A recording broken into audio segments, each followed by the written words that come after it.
Hey there, are you having trouble with your zucchini and squash plants? Maybe the fruits are staying small or they're just falling off the plants completely?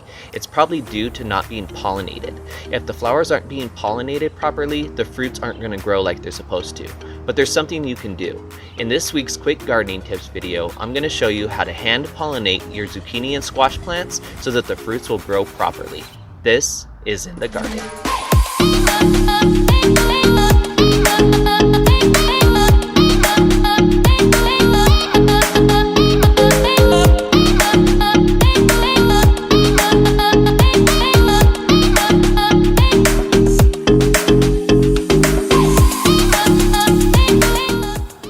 It's really easy to hand pollinate your zucchini and squash plants, and actually this process is the same for all the plants in the cucurbit family. That would be your cucumbers, your watermelons, pumpkins, anything like that.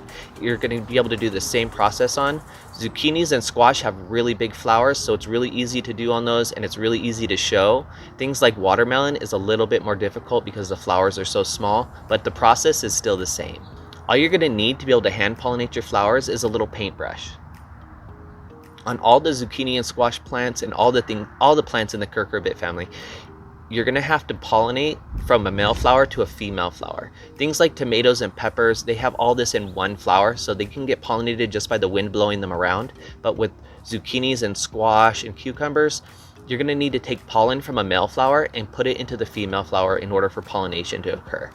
In order to hand pollinate your zucchini and squash plants, you just need to take pollen from the male flower and put it into the female flower. You can tell the difference between the male and female flowers by just looking behind the flower. The male flower will have nothing behind it but just a thin stem, while the female flower, you can see, has the fruit actually starting to grow behind the flower. You can also tell the difference by looking inside the flower, and you'll see that the male flower has pollen inside, while the female flower does not. All you're going to do to pollinate the flowers is take the paintbrush and put it into the male flower and get some pollen.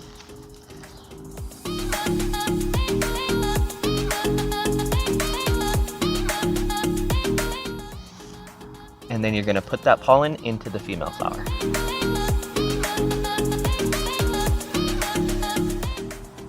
You're going to make sure you get it actually onto this center part. As you could see, that was really easy. We just pollinated our flowers really quickly. One thing that's really important to remember is that you're going to have to do this early in the morning. If you wait until later in the morning or afternoon, the flowers are already going to be closed and you're not going to be able to pollinate them. Also, you're going to want to make sure that you're only pollinating plants with the same type of plant. You're not going to pollinate your crookneck squash with a zucchini pollen, because what's going to happen is cross-pollination and your seeds won't be able to be saved if you're trying to save your seeds for next season. I hope you enjoyed the video, and I know now that you know a little bit more about hand pollinating your flowers, you're going to have a lot more success with your zucchini and squash. If you enjoyed this video, make sure you hit the like button, and if you want to get more content like this, more gardening tips to help you be successful in your backyard garden, make sure you subscribe so you can get all my latest videos. Thanks for watching. Have a good one.